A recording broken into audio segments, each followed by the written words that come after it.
ప్రతిపక్ష హోదా అడుక్కుంటే రాదు, ప్రజలివ్వాలి.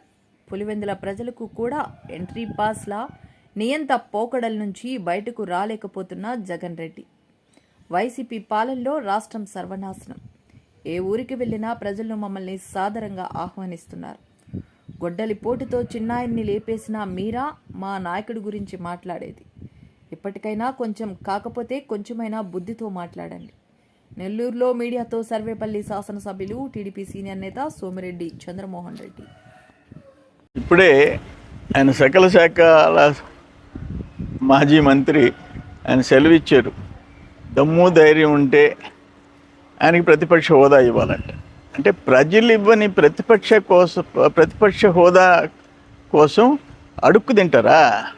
1 సంవత్సరం 3 నెలల నుంచి అడుక్కోవటమేనా? నాకు అర్థం కాలే.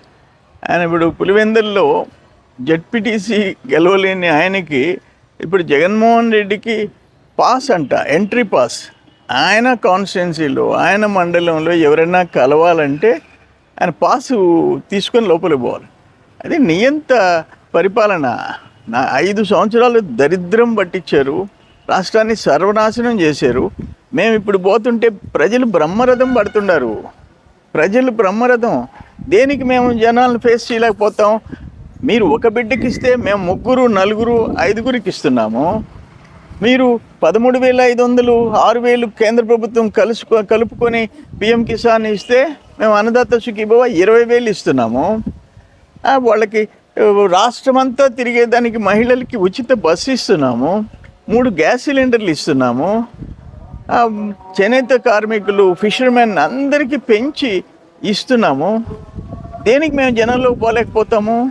మీరు 1,80,000 మొత్తము డ్యూటీ చేస్తే గిరిజనులు, హరిజనులు ఇళ్ళు మేము 2,55,000 చేశాము.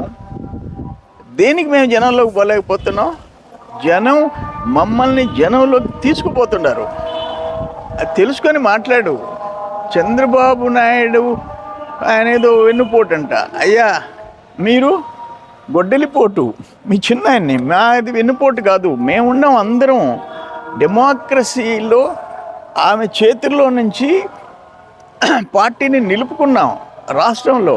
ఈ రోజుకి పార్టీ ప్రజలు తెలుగుదేశం పార్టీ చంద్రబాబు నాయుడు గారి నాయకత్వంలో పార్టీని గెలిపించుకుంటున్నారు.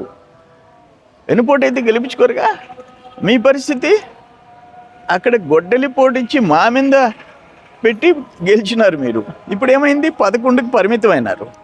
కానీ ఏదైనా మాట్లాడేటప్పుడు కొంచెం కాకపోతే కొంచెం బుద్ధి ఉండి మాట్లాడాలా.